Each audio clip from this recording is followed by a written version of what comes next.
그 시간에는 힘드시니까 제 눈치 안 봐도 돼요.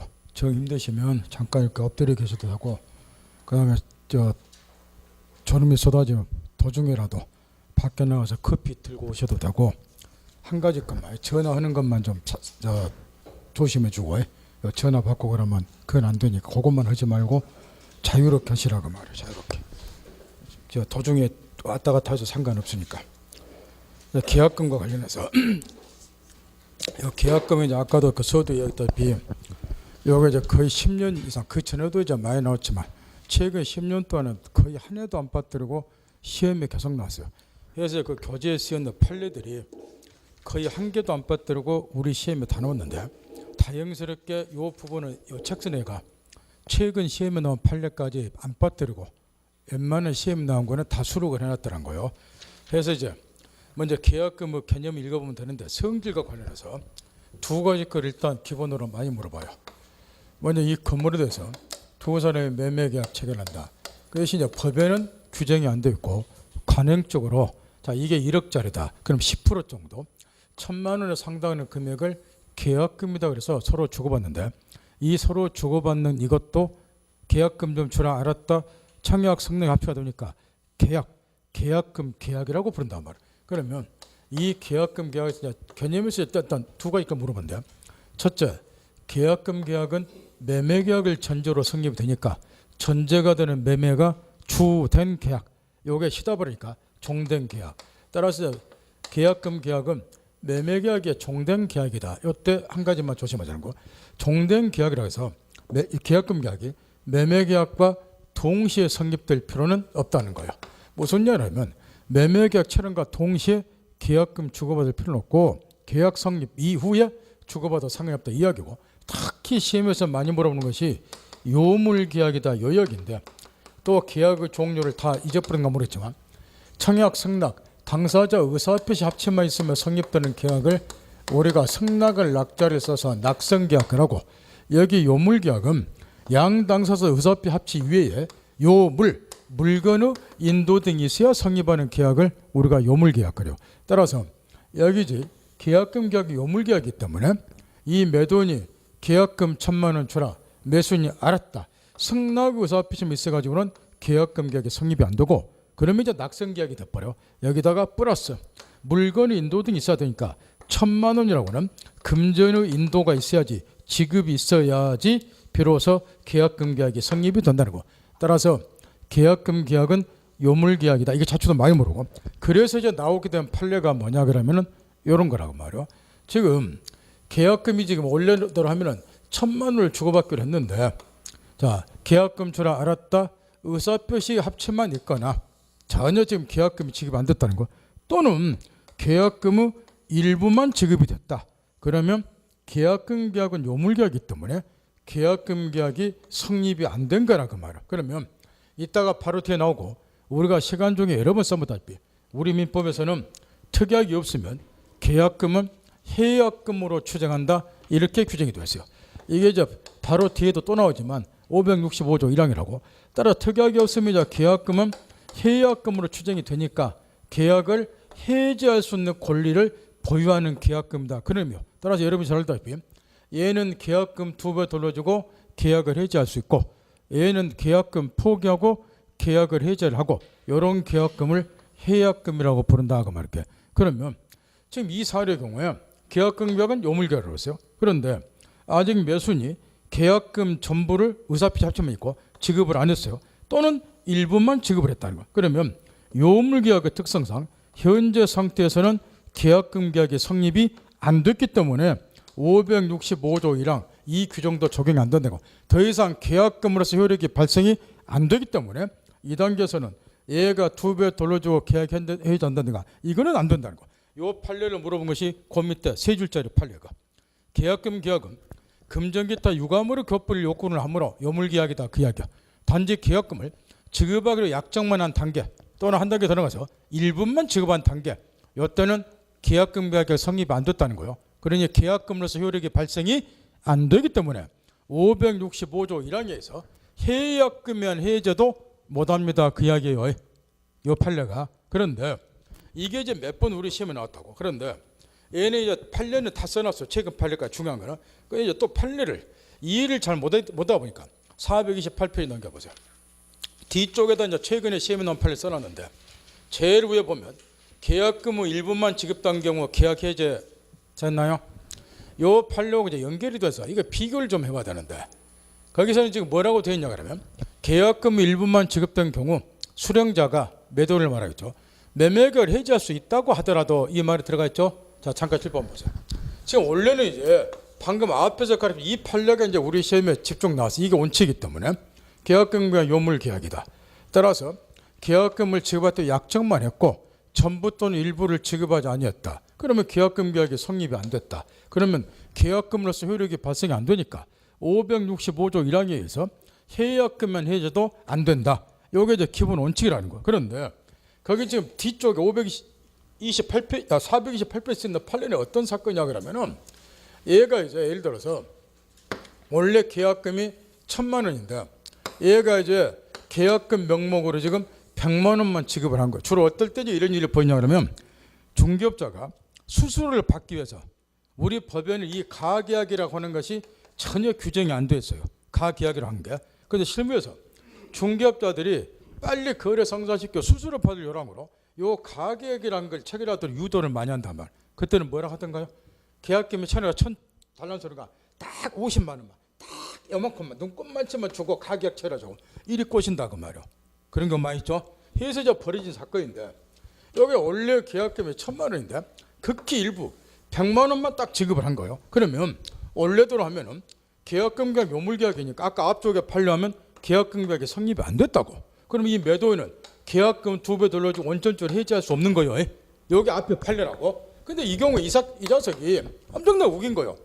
아니 나 해지하겠다고 2배 돌려주고 그것도 우기는 거예요. 그럼 이 사람은 단위 안 된다 그러고. 그래 소송이 붙은 거란 말이에요. 그랬더니 우리 대법원에서 뭐라 했느냐. 네가 그렇게 하도 우기니까 계약금 지금 일부만 수령한 상태예요. 원래대로 하면 해지 못하는 거예요. 2배 돌려주고. 근데 얘가 하도 우기니까 우리 대법원에 그래서 아까 첫 줄 읽어본 거란 말이에요. 계약금 일부만 수령한 요 매도인 쪽에서 설사 계약을 이 경우에 해약금에서 해지한다 하더라도 근데 이 녀석이 또 뭘 주장했느냐. 계약금 2배 돌리고 나 해지하란다. 뿌듯뿌듯 우기면서 그러면 또 뭔 짓거리를 했느냐. 원래 약정한 계약금은 1,000만 원이죠. 그러면 원래대로 하면 2배 하면 2,000만 원 주고 해지하면 상관이 없는데 이 빌어먹을 놈이 약정한 계약금이 아니라 실제 수령한 계약금 얼마? 100만 원. 요것에 2배를 돌리고 해지했다고 또 뻔뻔스럽게 주장을 했다고 말이야. 사건 내용 알아듣나요? 그러니까 대법원에서 그래 네가 하도 해약금을 해지한다고 하니까 그래 네 말대로 해지해도 좋다. 그 대신 네가 돌려줄 계약금은 실제 수령한 계약금의 2배가 아니고 원래 약정한 계약금 몇 배?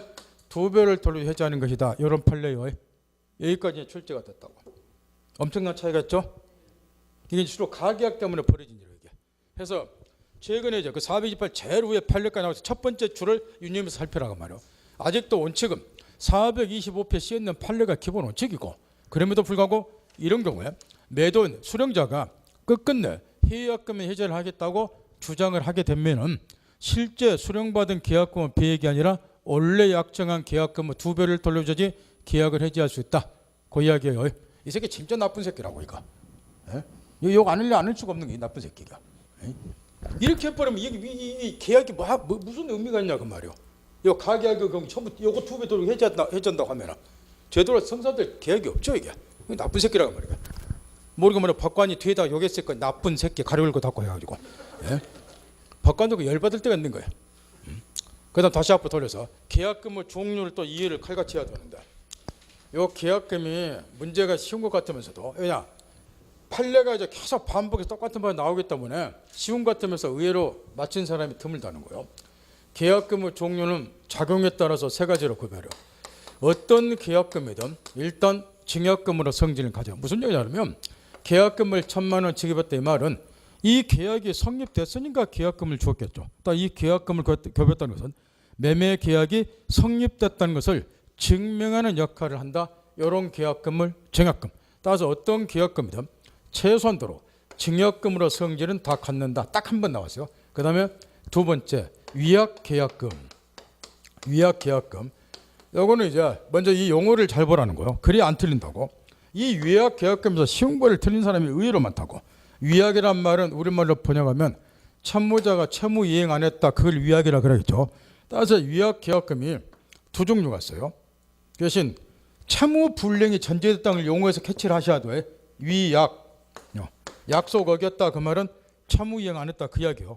따라서 위약 계약금은 항상 채무 불이행을 전제로 한다는 것을 이 용어에서 캐치해내시라고. 그래 안 틀리니까. 먼저 첫 번째 위약 버릇 성질을 갖는 위약 계약금 있는데 그는 글자 그대로 채무자의 채무 불이행이 있는 경우 채무 불이행이 있는 거. 자 이런 식으로 매수인이 계약금 1,000만 원을 딱 주었어요. 이렇게. 근데 매수인 얼굴을 보니까 뺀질이 여기에 딱 써졌어요. 무슨 이야기냐. 중도금 지급 날짜에 또는 잔금 지급일에 약속 별로 안 지킬 것처럼 보이더라 그 말이에요. 이럴 때 이 사람이 중도금 지급 날짜나 이행기가 도래하면은 칼같이 채무를 이행토록 유도하는 방법이 있다면 그때는 이런 약속을 맺으라 그 말이에요. 당신이 변제기에 중도금 지급 날짜에 중도금을 지급하지 아니하면 채무 불이행이 있으면 그 이야기요. 위약이니까 채무 불이행이 있으면 교부한 계약금을 무엇으로 벌금으로 뭐하자 몰수하자.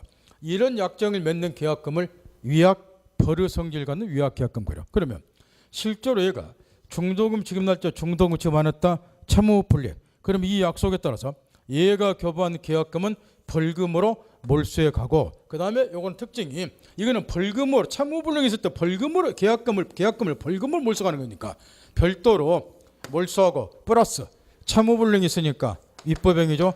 별도로 뭐 또 해버려요. 손해배상 청구할 수 있다. 따라서 이런 위약 버릇 성질 갖는 위약 계약금 약정을 맺게 되면 매수인 같은 사람은 전날짜에 칼같이 채무를 이행할 수밖에 없다. 그만. 채무 이행 안 하면 이중으로 박살나기 때문에 따라서 이 매도인 입장에서는 이런 매수인이 뺀질거리게 보이면 이런 위약 요즘에는 실무선으로도 이런 약정 맺는 사람들 많아요. 국민들의 학력 수준이 높아가다 보니까 이런 약정을 맺으라 말이야. 위약 버릇 성질 갖는 위약 계약금을 여러 착각하기 쉬운데 요거는 얘한테 불리한 거 아니에요. 얘가 약속 지키면 몰수할 일이 없잖아. 이 말 하더라고. 꼭 불리하다고 생각하고 공부를 하더라고. 그 내구조는 바꾸라게도 크게 안 바뀌냐 그 말이야. 여기 지금 얘한테 엄청 불리한데요? 이러고 앉았어. 안 불리. 전날짜에 따박따박 약속만 지키면 몰수당할 일이 없잖아요. 안 그래요? 그럼 만약에 이 녀석이 나한테 불리한데 이거 안 하겠다 그러면 이 새끼는 앞으로 뭐 하겠다는 거예요? 전날짜에 약속 안 지고 뺀질거리겠다 그 이야기라 얘가. 이거 뭐 하겠다는 거라. 그럼 이런 약으로 처음부터 시달리기 싫으면 계약 체결하지 말아보라고 말이야. 그잖아요. 그냥 이거 불리한 거 아니라고. 약속만 지키면 몰수할 일이 없으니까 뇌구조 바꾸시라고. 그래야 푸니까. 그 다음 두 번째 손해배상은 예정으로 성질한 위약 계약금이 있는데 이걸 뜻풀이를 그대로 하면 그대로 하면 위약이 전제가 되어 있으니까 채무 불이행이 있을 때 위약. 자 계약금을 무엇으로 미리 정해놨다는 거야. 손해배상금으로 예정 미리 뭐 했다? 정해놨다. 그래 손해배상 예정이라 그래. 뜻풀이 그대로 하면. 민법 용어는 기가 막히게 잘 만들어냈어. 자 수십 년 수백 년. 그 여러분이 이 용어를 제대로 안 보고 그냥 밑에 것만 외우려고 그냥 생똥싸니까 이게.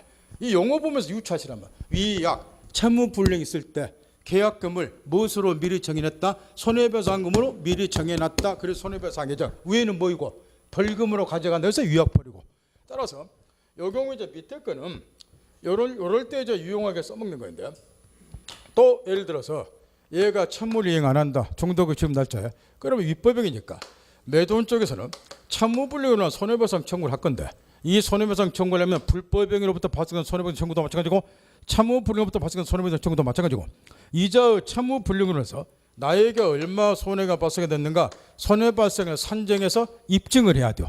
당신이 전날짜에 중도금 안 준 결과 나한테 1239만 원 손해가 생겼다고 그러니까 그걸 배상해달라고 일을 해야 되는데 이 자기에게 발생이 된 손해배상을 산정해서 입증하는 것이 상당히 어렵다고 말이에요. 바로 이 입증의 어려움을 해소하기 위해서 이렇게 하자고 말이에요. 당신이 전날짜에 채무이행 안 하면 당신이 교부한 계약금은 요 계약금을 손해배상금으로 미리 정해놨다 그 이야기니까 계약금을 손해배상금으로 벌금 말고 손해배상금으로 몰수하기로 하자. 이런 거를 손해배상의 예정.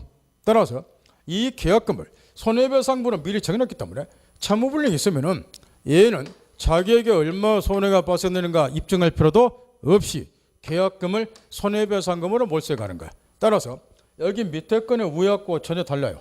요거는 계약금 자체가 손해배상금, 위에 거는 계약금이 벌금이고, 그럼 위에 거는 별도로 채무불이익을 위한 손해배상 청구하겠지만 이 경우는 별도로 손해배상 청구는 못하겠죠. 상식으로. 요게 차이점이라. 그런데 주의할 가능가 있어요. 지금 426페이지 보면은 기업번의 손해배상 예정에서 판례가 하나 쓰여 있어요. 판례가. 요 판례를 물어봤더니 맞힌 사람은 의외로 없더라는 거예요. 왜 그러냐 그러면 해약금하고 헷갈려가지고, 해약금은 매도인이 계약금 2배 돌려주고 매수인은 계약금 포기하고 계약을 해지할 수 있는 계약금이 해약금이죠. 근데 기업번 읽어보면 이거하고 비슷해. 계약금을 교부한 자는 이를 몰수당하고 매수인 같은 사람은 교부받은 자는 위약시에 그 배액을 상환할 걸 약정했다. 그럼 이거는 손해배상 예정으로 추정한다. 이게 되어 있는데 이걸 해약금하고 헷갈려고 개발 세발한 사람은 부지기수란 거야. 뭔 차이가 나요? 해약금하고 전혀 달라. 아 여기 요거 한번 뭐라겠죠? 요거 아까 요거 위약 채무불이익 있는 경우를 말하는 거예요. 그게 차이점이잖아요.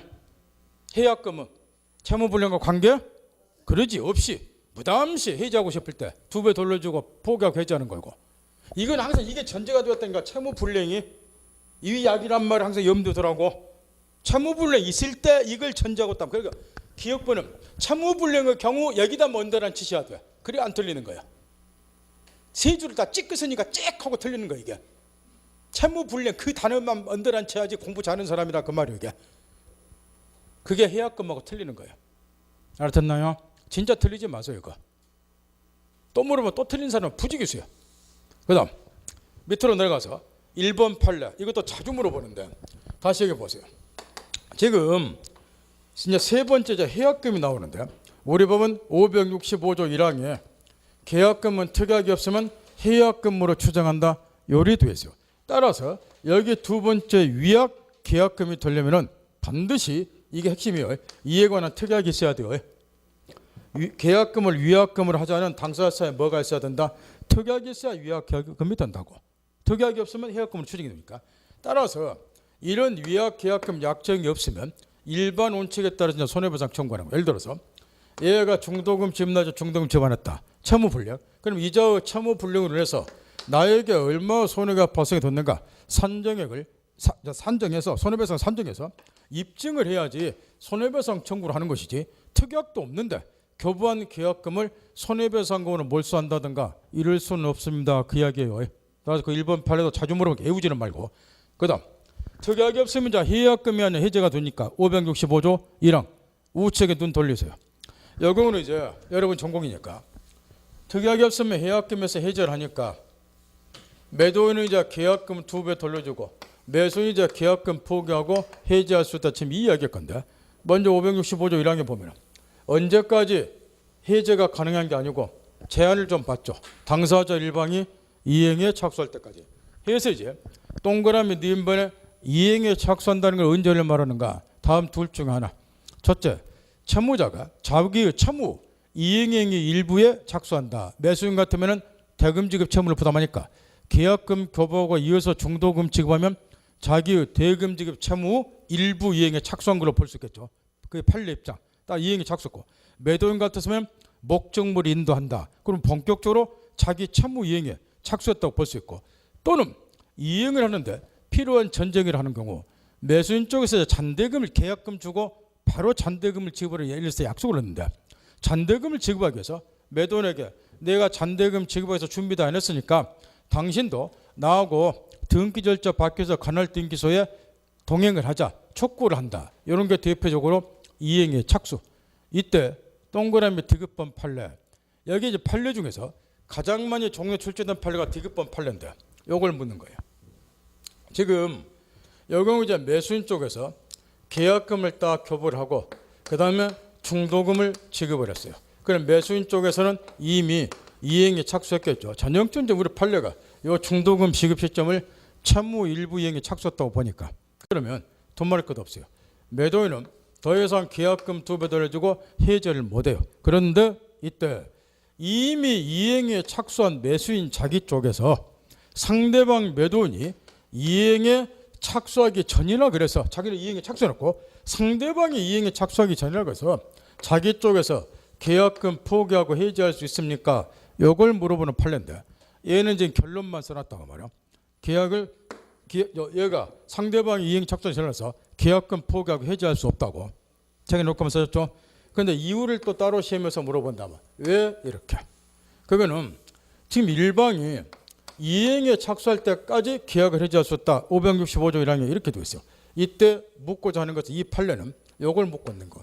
여기서 말하는 일방은 누구를 말합니까? 요걸 묻고 있단 말이에요. 당사자 일방이 이행 착수할 때까지 했을 때 요 일방은 상대방만을 말하는가? 만약에 상대방으로 국한해서 해석하게 되면 이런 문제가 생겨요. 일방이 이행에 착수할 때까지 번역하세요. 상대방 이행에 착수할 때까지 해지할 수 있다. 이런 말이 되겠죠? 그럼 이 말을 그대로 대입시키세요. 얘는 중도금집 이행에 착수했지만 상대방 매도인이 이행에 착수하기 전이다. 그럼 얘는 계약을 그러지 해지할 수 있게 되겠죠. 포기하고. 이런 결과가 돼버려. 이 말 어떻겠나요? 따라서 일방이 이행에 착수할 때 했을 때 일방은 상대방만을 의미하는 것이 아니고 이걸 물어본다 말이야. 상대방을 말하는 것이 아니고 쌍방 중 어느 일방을 말한다 그 말이야. 이걸 묻는 거야. 쌍방 중 어느 일방을 의미한다. 요 일방이라고 해서 상대방만 의미하는 게 아니고 쌍방 중 어느 일방이니까 둘 중에 아무 놈이나 뭐 해버리면 이행에 착수하면 두 놈 다 뭐 못한다는 거야.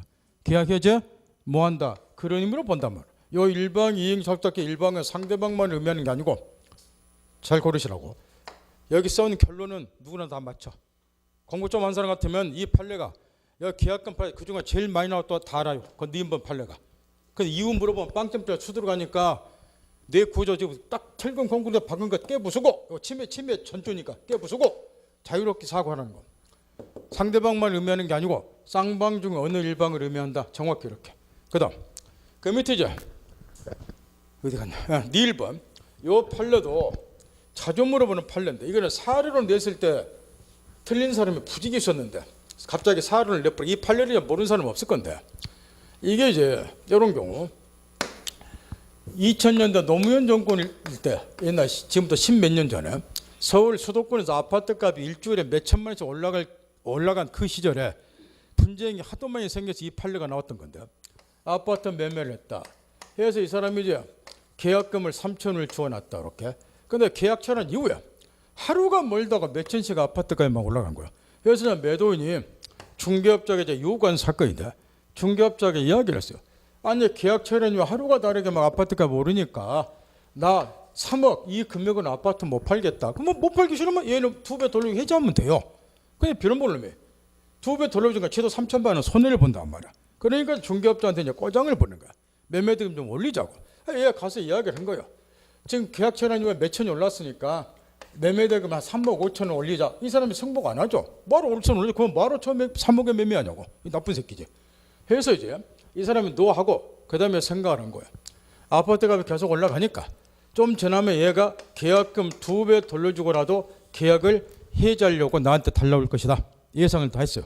해서 이제 중도금 지급 날짜가 4월 20일인데 중도금 지급 날짜가 도래하기 전 4월 4일쯤 미리 이행에 착수 중도금을 지급했단 말이야. 통장에 쏘아줬어요. 그랬더니 그거 그대로 받더라는 거야. 아무 이재기도 안 하고. 명확했나요? 그러다가 아파트 값이 또 몇 천이 올라갔어요. 해서 이제 2배 돌려주고 해지하려고 했더니 중도금을 받아붙다는 거야.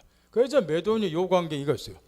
지금 중도금 지급 날짜가 4월 20일인데 이행기가 도래하기 전에 미리 이행한 것은 이행에 착수한 걸로 볼 수 없다. 그러니 나는 2배 돌려주고 해지하려한다. 이런 사건인데 이에 관해서 우리 대법원 판례는 당사자에 특별한 약정이 없는 한 예를 들어서 중도금 지급 날짜가 도래하기 전에 미리 중도금 지급한다든가 이런 특별한 약정이 없는 한 미리 지급해서는 안 된다든가 이런 특별한 약정이 없는 한 이행기 도래하기 전에 이행에 착수할 수 있다.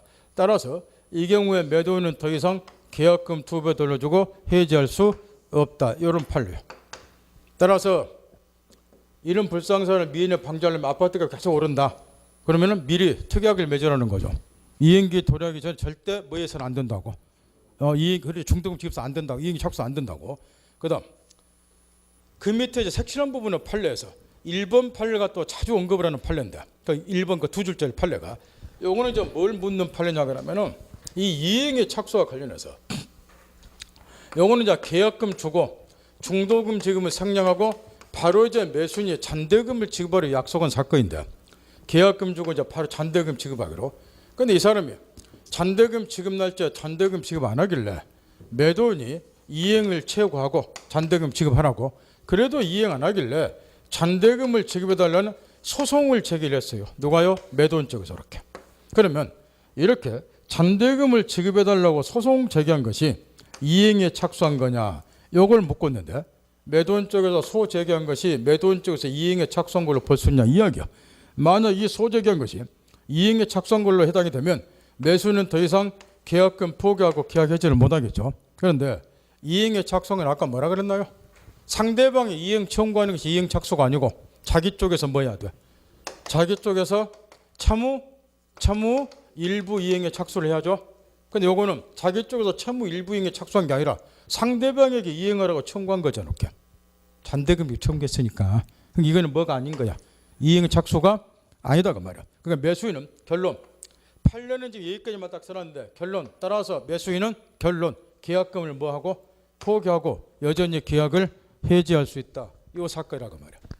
그 다음에 2번은 집어서 있고 3번 판례가 이제 그중 최근 판례인데 이거는 이제 그동안 출제가 안 되다가 가장 최근에 이제 요 판례가 두세 번 이제 면되고 출제가 됐는데 토지거래 허가제와 관련해서 계약금에 관한 판례가 두 개가 있는데 하나는 총칙에서 가르쳐 줬고 판례 두 개가 나와요. 토지거래 허가제 관련 계약금에 관한 게. 토지거래 허가에 소지하는 토지다. 관할관청 허가 안 받고 매매했다. 허가 받기 전 유동적 무효다. 계약금 3천 지원했다. 총칙에 나온 판례는 뭐였던가요? 민법 총칙에서 유동적 무효 나오잖아. 그때 계약금에 관한 판례가 나와나. 이런 유동적 무효인 경우도 565조랑 지금 우리가 배우고 있는 특약이 없으면 계약금은 해약금으로 추정한다. 요 규정이 적용되는 거 요 판례가 나왔고 여기 565조라는 건 계약 일반을 올리니까 유동적 무효 경우도 565조라는 똑같이 적용. 따라서 매도인은 계약금 2배 돌려주고 계약을 해지할 수 있다. 여기까지가 총칙에 나온 판례죠. 낯설은 표정 짓지 마세요. 이거는 민법에서만 또 내가 한 4바퀴째 가르쳐줘. 4바퀴째. 총칙은. 실무시간도 배우고. 여기 총칙에 나왔다고. 그 다음에 이제 계약법에 나온 판례는 뭐냐. 한 단계를 더 나가서 나중에 계약금만 교부한 상태예요. 그럼 총칙에 나온 판례는 이 경우도 565조 1항에서 해약금 해제가 가능한가? 이게 출제가 됐고 가능하다는 소리죠. 그 다음에 두 번째 계약법 판례는 이제 여기 나왔고 나중에 관할관청 허가를 받았다. 지금 계약금만 교부한 상태에서 허가받게 되면 이 계약이 처음부터 유효로 바뀌죠. 이때 관할관청의 허가를 받은 것이 이행에 착수한 걸로 볼 수 있는가? 이걸 묻는 판례고 지금 계약금만 교부한 상태인데 만약에 관할관청 허가받은 것이 이행에 착수한 걸 보면 더 이상 얘네들은 해약금 해제가 안 되죠. 그런데 관할관청 허가받은 것은 얘나 얘가 일부 이행에 착수한 거는 전혀 관계가 없잖아요. 단순히 계약이 무효였던 것이 무엇으로 바뀌는 거지? 처음부터 유효로만. 현재 상태에서는 계약금만 교부되었고 따라서 관할관청 허가를 받은 것은 이행의 착수가 아니기 때문에 매도인은 여전히 565조 1항에서 계약금 2배 돌려주고 해지할 수 있다. 이 판례고 이게 3번 판례예요. 두 개를 같이 기억하라고. 총칙에서는 유동적 무효인 상태에서도 565조 1항이 유추 적용된다. 계약법에서는 관할관청 그렇다고 해서 관할관청 허가받은 거는 이행의 착수가 아니다. 이게 출제가 됐고 연결지어서 좀 공부를 하시라고. 따로따로 놀지 말고. 그 다음 거기 지금 3번 4번 판례는 아까 그 위에 네 1번에 쓰는 판례 그대로고 그 다음에 행사 방법관에서 여기 지금 매도인은 계약금 배액을 제공을 해야 돼요. 물론 매수인은 계약금 포기하면 되니까 문제일 거 없지만 따라서 저 매도인 쪽에서는 바로 계약을 해제해봐야 이건 해제 효력이 안 생기는 것이고 계약금 배액을 제공해야 되니까 이때 저 배액을 제공만 하면 되기 때문에 매수인이 수령하지 않는다고 해서 법원에 공탁까지 할 필요는 없으니까 거기 기업번 판례 점검 딱 하고 미인번 판례 점검 딱 하고 뒤에 해약금 해제 효과 관련해서 지금부터 있는 대로 집중하세요. 이 부분도 시험에서 하도 물어보는데 이게 전혀 틀릴 일이 없는 건데 의외로 틀린 사람이 부지기수란 거. 물론 본 시험은 시간이 촉박하니까 그럴 수도 있겠거니 하면서도 먼저 뭐하고 구별을 좀 해야 되느냐. 올해가 차무 불량이 있으면은 우리 민법에서는 계약을 해지하도록 규정이 됐는데 이 차무불 이유로 계약 해지하는 것을 흔히 말하기를 법정 해지라고 하죠. 우리 민법에 규정이 되어 있는 해지 사유는 차무불량이다. 얼마 전에 그렇게 줬고 이 차무불량과 관계없이 해지하는 것을 우리는 뭐라고 부르고 약정 해지라고 부르고 그러면 여기서 차무불량으로서 계약을 해지하는 경우는 다음 기본적으로 세 가지 효과가 발생이 되는데 일단 해지하면은 소급료가 인정이 되고 둘째 일부 이행한 것이 있으면 해지 결과 원상 회복시켜야 되니까 주고받은 그 서로 상교 돌려준다는 거죠. 원상 회복 의무가 생기고 차무불량 위법행위이기 때문에 채권자는 상대방에게 손해배상 청구한 이 세 가지 기본적 효과가 생기죠. 그러면 여기 해약금면 해제는 법정 해제 일종인가요? 약정 해제 일종인가요? 해약금면 해제는 저번에 엄청나게 주식해 줬어. 채무불량과 관계없이 해제하죠. 이 말 알아듣죠? 채무불량과 관계없이 무담시 팔기 싫으면 2배, 사기 싫으면 포기, 그러고 해제하는 거예요. 채무불량 관계없이 하잖아요. 그 말을 좀 인식하시라고. 해약금면 해제는. 따라서 이거는 법정 해제가 아니라 무슨 해제 일종이다. 따라서 실무상으로 약정 해제 대부분을 차지하는 것이 뭐라고 또 가르쳐 줬어. 해약금면 해제잖아. 원래 약정 해제는 당사자가 협조를 안 하니까 실무상으로 별로 활용이 안 되고 따라 약정 해제 대부분을 차지하는 것은 뭐이다? 565조 1항에서 해제하는 게 해약금면 해제라고. 기억나나요? 그러면 이 경우에 이제 해약금면 해제는 약정 해제 일종인데 해제하면 첫째 소급료가 인정되는 것은 똑같고 둘째 이 경우는 원상회복 의무는 발생될 일 없겠죠. 이유는 이행에 착수하기 전까지만 해제하니까 이행한 게 있어야 원래상 또 돌려주죠. 세 번째 손해배상 청구할 일 없죠. 채무불량과 관계없이 해제하니까. 구별하겠나요? 왜 이런 걸 틀리냐 그 말이야. 내 이야기는. 왜 공짜로 주게 한 건데. 이걸 모르니까 틀린 거예요. 이게 채무불량과 관계없이 하는 거라니까. 이게 약정해제 일종이고.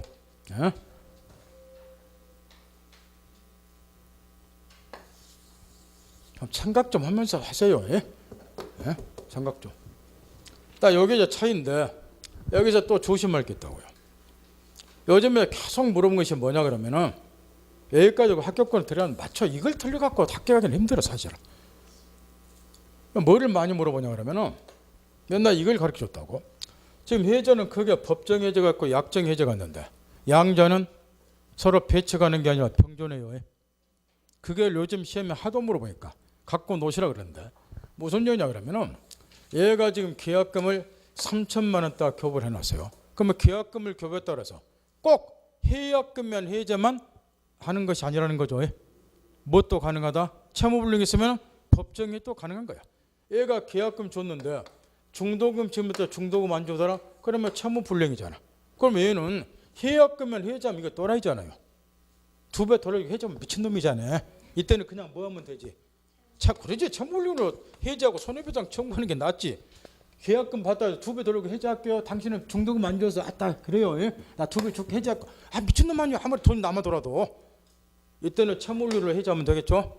그럼 법정 해제가 되니까 여기하고 똑같은 효과가 생기는 거예요. 그러니까 지문을 잘 보시라고.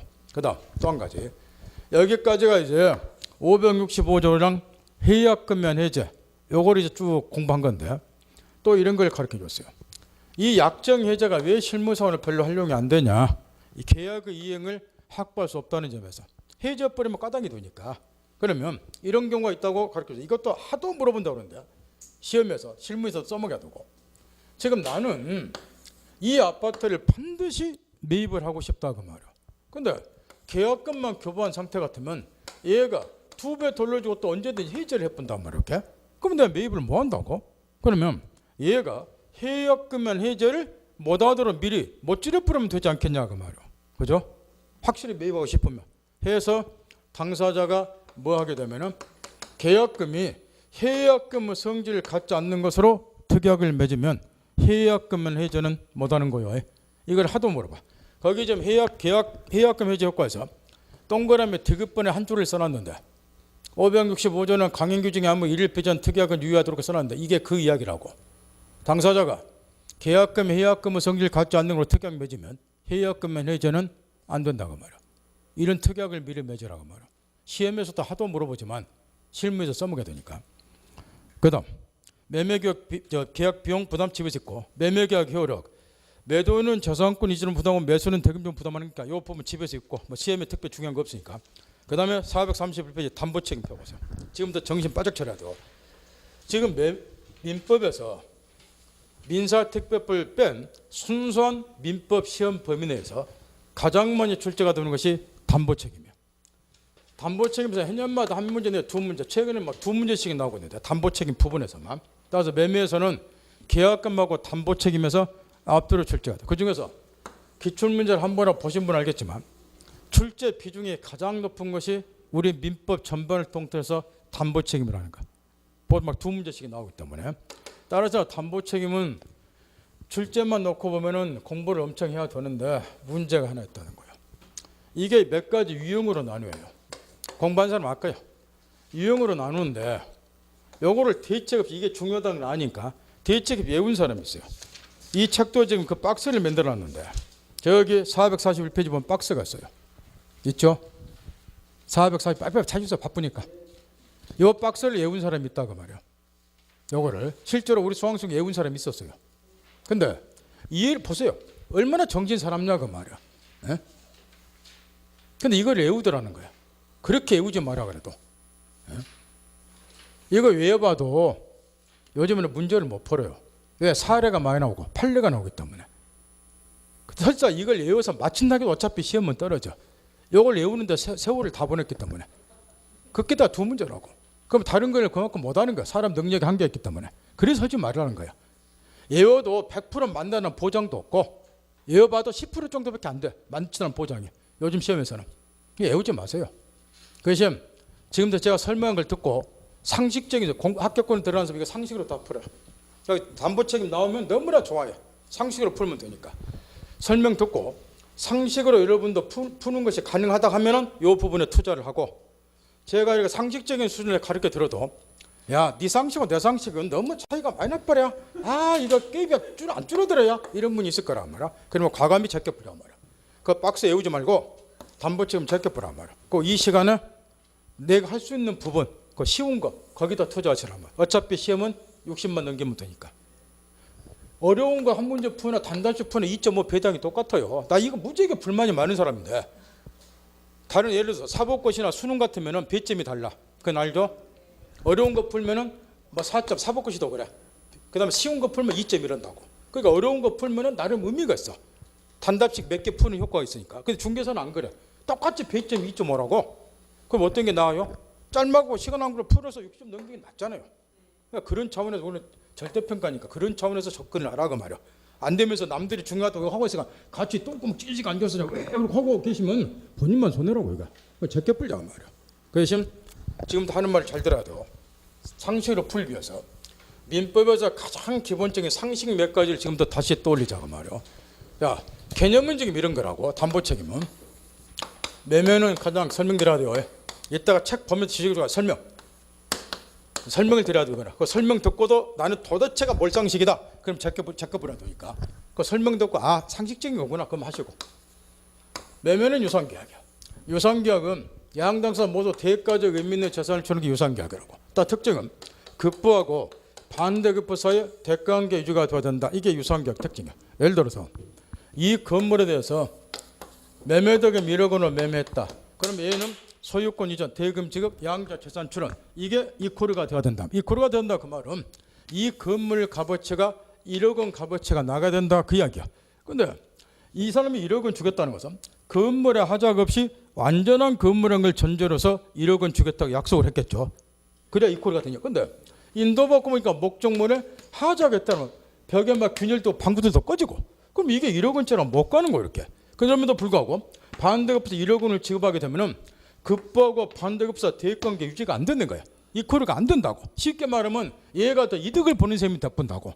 따라서 하자 있는 만큼 매도인이 매수인에게 책임을 져줘야지. 예컨대 여기다 플러스 손해배상 책임들을 져줘야지 이게 대가관계 유지가 되지 않겠냐 그 말은. 해서 이제 매매 계약은 유상 계약으로서 급부하고 반대급부사의 대가관계가 절대적으로 유지가 되어야 되는데 매매의 목적인 물건이나 권리에 하자가 있으면 대가관계 유지가 안 되기 때문에 하자 있는 만큼 일반 강사 매도인이 타반 강사 매수인에게 책임을 지셔야 됩니다. 이런 거를 담보 책임가래요.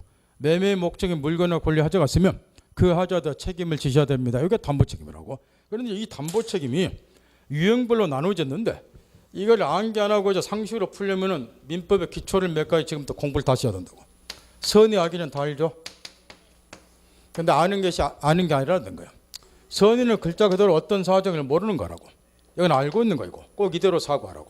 근데 순식간에 틈만 주면은 착한 놈, 악의는 나쁜 새끼 밟아버린다. 이렇게 사고하면 외워야 돼. 글자 그대로 하시라고. 어떤 사정 모르는 거예요. 선의는. 악의는 알고 있는 거라고. 그 다음 해제 제도는 직업도로 내가 가르쳐 들었어. 우리 민법에 해제 제도는 왜 두고 있나요?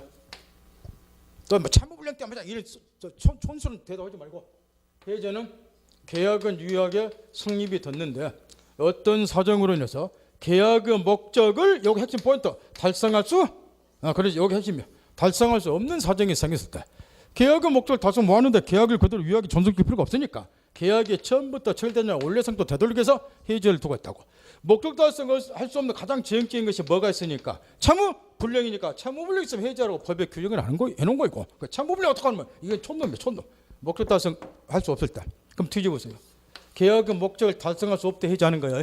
따라서 목적을 뭐 할 수 있으면 달성할 수 있으면 해제 못 하겠죠. 네, 요거 하고 그다음에 아까 저 소멸시효 재책기한을 몇 마디 해줬는데 지금 정신 바짝 차는 거예요. 지금 이럴 시간도 없는데 인문과정 여러분들 안 보니까 또 속을 거예요. 틀림없이. 우리 민법에 시효제도는 몇 가지 있나요? 시효제도 시효 두 가지 있죠. 소멸시효하고 취득시효가 있죠. 요거는 우리 시험법에 들어간다고. 요거는 이제 글자 그대로 권리자가 일정량 권리행사하면 권리를 소멸시키는 제도가 그래서 소멸시효. 취득시효는 거꾸로 타인의 물건 등 일정 기간 점유하면 기간 경과 동시에 권리를 뭐하게 한다? 취득한다라 취득시효라고. 이거는 권리를 소멸시키는 제도죠. 근데 요거하고 이제 비스무리한 제도가 민법에 직업도록 나와. 그게 제척기간이라고.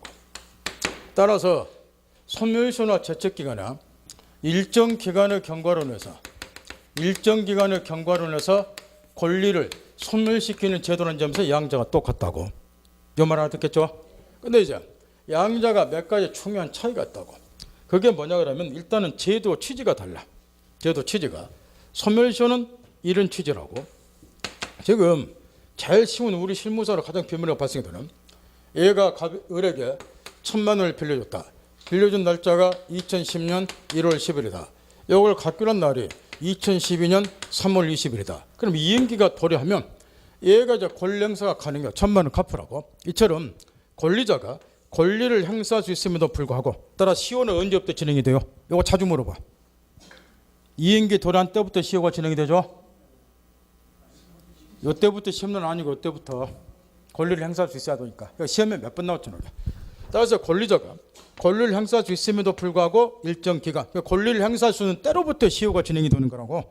이게 연할자가 아니라 요 변적이 도래하죠. 권리 행사하지 않을게. 이때부터 몇 년? 채권은 10년. 일반적인 채권은 10년이니까 2022년 3월 20일이 되겠죠.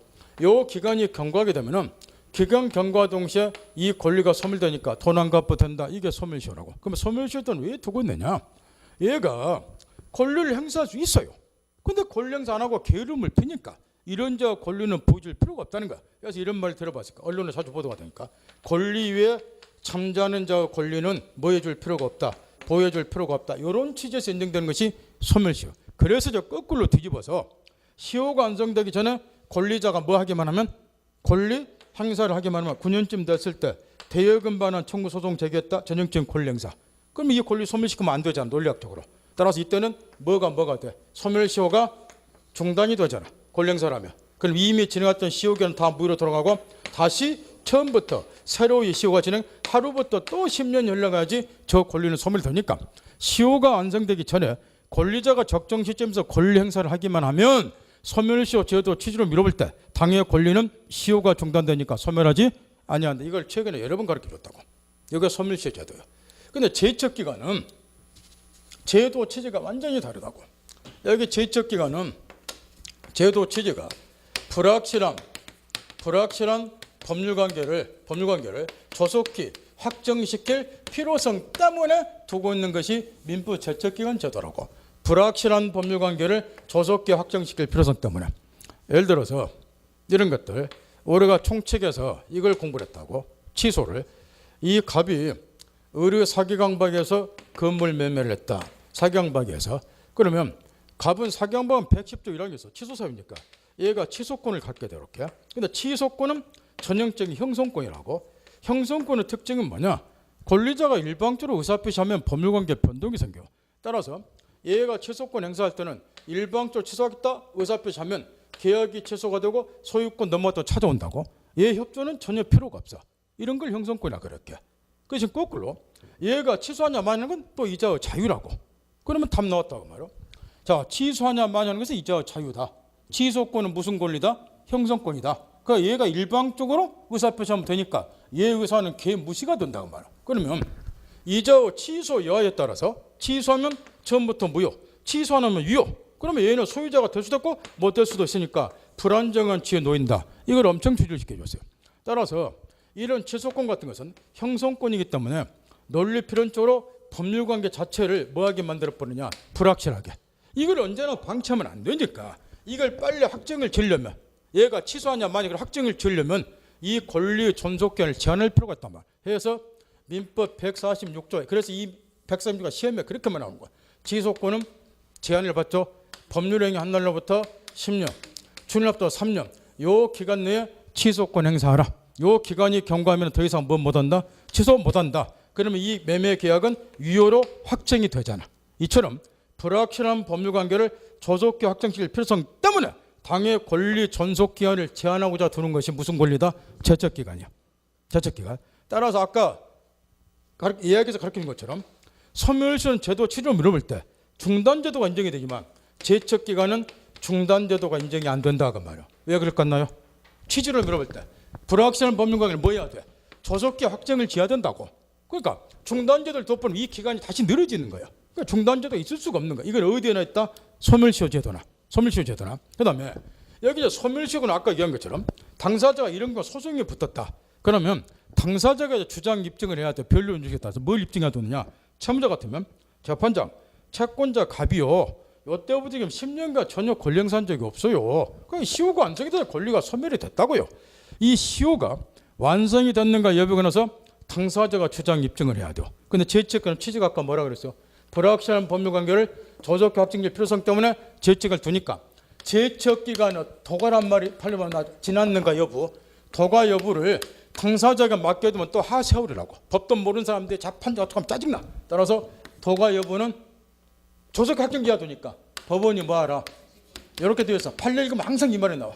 제척권 도가 여부는 법원이 직권으로 조사한다. 이게 차이점은. 이 두 가지를 아까 물어봤던 이야기에서. 그런데 지금도 정신 빠지고 살아도 이 제척권하고 소멸시효는 가장 중요한 특징이 이런 거. 제도 취지는 이런 거고. 우리 민법 교재를 보면 제일 먼저 등장하는 권리가 각종 청구권하고 형성권이죠. 여기 제일 많이 나온다고. 민법 교재에. 청구권은 형성권이야. 논리학적으로 청구권은 소멸시효로 소멸이 되는 거야. 형성권은 제척권의 경과로 소멸하는 거야. 이건 왜 그럴 것 같아요? 방금 다 가르쳤잖아요. 취소권 형성권은 얘가 일방적으로 의사표시만 하면 되고 상대방 의사는 걔 무시가 되니까. 또 이거는 이자 자유저랑이니까. 원천적으로 형성권은 법률관계를 불확실하게 만드는 특징이 있다 그 말이에요. 그러니까 당연히 불확실한 법률을 조속히 결정해야 되니까 무슨 기간으로 소멸이 되는 거야? 제척권. 형성권은 제척권으로 소멸이 돼. 논리 필연적으로. 논리학적인 문제야.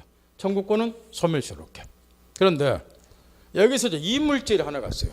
무슨 얘기냐면 청구권이 지금 소멸시효로 소멸이 된다고 방금 가르쳐줬죠. 형성권은 필연적으로 이게 불확실 상태를 이야기하니까 형성권의 특징이 그거예요. 불확실한 법률관계를 이야기하니까 요거는 논리학적으로 제척권의 경과로 소멸이 되는 거예요. 형성권 나오면 꼭 제척권이 나와. 민법에서. 근데 여기서 이물질이 하나 있다고. 분명히 청구권인데 그러면 소멸시효로 소멸이 돼야 되는데 제척기간의 경과로 소멸되는 게 하나가 있어요. 예를 들어서 우리가 물권법 들어오자마자 물권적 조건 공부를 했죠. 요거는 글자도 청구권이라고. 딱 물권적 조건을 찾아보면 뭐가 쓰였던가? 제척기간이 나와 있던 거요, 소멸시효가 나와 있던 거요. 우리가 물권 공부할 때 물권적 조건은 소멸시효로 소멸되는가 이걸 공부를 했지. 제척기간의 경과로 소멸되는가 이건 공부한 적이 없어. 그죠? 청구권이니까 소멸시효로 소멸하는 거다고. 근데 물권적 조건은 이런저런 이유 때문에 소멸시효로 소멸이 안 된다고 보는 게 다수설이다. 이걸 또 가르쳐 줬다고. 물권 조건 청구권이니까 소멸시효가 문제가 되는 거예요. 그런데 물권적 조건이지만 그건 청구권이니까 소멸시효로 소멸이 되는가 여부가 논란이 돼야죠. 이 말 어떻겠나요? 근데 물권적 조건 중에서 제척기간의 경과로 소멸되는 게 하나가 있어. 소멸시효가 아니라 원래 소멸시효로 소멸되는 거가 논란이 돼야 되는데 제척기간의 경과로 소멸되는 게 하나가 있다. 물권 조건 중에. 그건 시험에 10대 번 나왔어. 그래서 시험에 그걸 집중내. 이걸 보세요. 뭐가 있던가요? 뭐 희한한 물건이 하나 있어. 희한한 물건 8개, 뭐 이상스러운 물건이 하나 있어. 도둑놈한테도 인정이 되고 뭐 사기꾼한테도 인정이 되고 뭐 그런 거. 점유권이죠. 점유권이죠. 점유권이 지면서 인정이 되는 물권적 조건을 우리가 점유보청권 그러죠. 그죠? 이 중에서 204조 3항 점유물 반환 청구권, 방해제거 청구권 요거는 침탈당한 날로부터 1년 이내 행사하도록 되어 있죠. 요거 뭐라고 쓰였던 거 책에? 제척기간으로 되어 있지. 어? 그러니까 이걸 열 몇 번 시험에 나왔다고 주지시켜줬죠. 왜 나온지 알겠어요? 요거는 청구 물권적 조건인데 소멸시효가 아니라 제척기간의 경과로 특이하게 소멸되니까. 그래서 이걸 집중 시험에서 내는 거예요. 뭔 말 알겠나요? 원래 물권적 조건 청구권이라니까. 그러니까 제척기간으로 소멸하는 거 아니에요 이게. 청구권으로 소멸시효로 소멸되는 거고. 근데 점유물 반환 청구권, 점유보호 청구권, 점유물 방해제거 청구권 요거는 이제 조문 숫자도 아예 없이 하도 물어보고 204조 3항이야. 제척기간 1년, 침탈당업때 1년 이내 행사하라 이렇게 되었다고. 그럼 이거는 원래는 물권적 청구권이니까 소멸시효로 소멸이 된다 그런데 요거는 제척기간 1년에 걸린다 이렇게 이야기를 한다. 그럼 제척기간으로 소멸이 돼. 그 이유가 뭐냐? 점유권의 특수성 때문에 그런 거예요 이게. 그래서 이게 이제 시험에 많이 나오는 거고. 그다음 여기다 제척기간이 나오면은 항상 이런 말이 쓰였다고. 제척기간이 나오면은 일단 제척기간이 몇 년이냐와 관련해서 제척기간 요게 몇 년이냐와 관련해서 민법에 규정이 있으면 법률에 규정이 있으면 그 규정에 따라 정해져. 그죠? 제척기간이 법에 정해져 있는 경우도 있다고. 여러분 시험 나면 딱 한 개 있어. 그러면 그거는 시험에 쏟아 나오겠죠? 내 생각은 그래요. 그게 여기 아까 가르쳐 줬었어. 제척기간이 법에 정해져 있기 때문에 시험에서 아주 드립다. 여러분 상상을 초월할 정도로 많이 물어본 게 하나 있다고. 146조. 지속권에 관한 제척기간은 146조에 규정이 되어 있잖아요. 법률행 한 날부터 10년, 추인할 또 3년이라고. 규정이 있기 때문에 이거는 직업대로 물어보는 거라니까 이렇게. 규정이 없으면 당사자 약정이 하죠. 약정이 없으면 책에 뭐라고 쓰였던가요? 항상 10년으로 되어 있죠. 책 곳곳에 나오잖아. 당사자 특약이 있으면 특약이 하지만 약정이 없으면 제척기간은 몇 년? 형성권의 제척기간 10년이잖아요. 아까 매매 이야기도 예약 완결권 나왔잖아. 10년으로 되어 있다고. 그래서 이 10년이 계속 반복해 나오는 거예요. 그러면 우리가 담보책임을 공부를 해야 되는데 세 번째로 알아야 될 게 뭐냐 하면 제척기간을 아셔야 돼. 제척기간은 방금 뭐라고 그랬어요? 취지가 중요해요. 바꾸면 불확실한 법률관계를 조속히 확정이 필요가 있을 때 제척기간을 둔다고 그랬죠. 그러면 법률관계가 이미 확정이 돼 있다고 불확실 상태가 아니야. 이런 경우는 제척기간을 둘 필요가 없겠죠. 논리학적으로. 선의, 악의, 해제, 제척 요 세 개가 민법의 가장 기초예요. 요것만 알면 암기 안 하고 다 풀어. 담보책임. 그 세 가지 것만 제대로 갖고 놀면.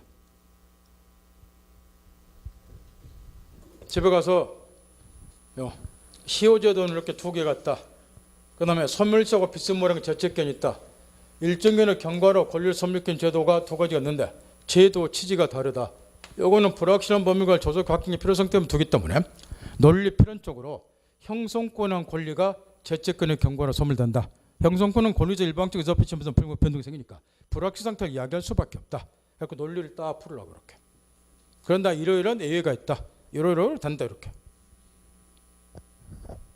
이것만 알면 5점에서 10점 붙고 들어가요.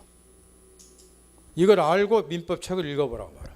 이제 곳곳에 소멸시하고 죄책기한이 계속 나오니까. 그럼 똑같은 말이 계속 반복해서 나온다고 여러분이 알게 돼. 그러면 이제 나중에 가면 그 생각이 들 거예요. 아, 민법에 그래서 똑같은 걸 계속 하냐고 저 사람이 짜증을 그렇게 냈구나. 하는 거 또 내라고. 예? 얼마나 짜증 안 줘서 그거. 1년 12달 항소를 또 하고 앉아서 하니까. 여러분은 근데 항상 뭐예요? 표정 보면. 난생 처음 보는 거예요. 일일신, 우일신이요. 겁나게 웃겨. 일일신, 우일신. 날이면 날로 새롭게 보는 거예요, 이게. 나는 날이면 날로 똑같은 거 가르쳐라고 한 장이 벌고 싶은데 막. 이 정도 알아들었을 거. 이따 담보 책임할 때 이걸 써먹여야 되는 거야. 죄책견이 뭔지를 다시. 좀만 쉬었다가 이따 담보 책임을 본격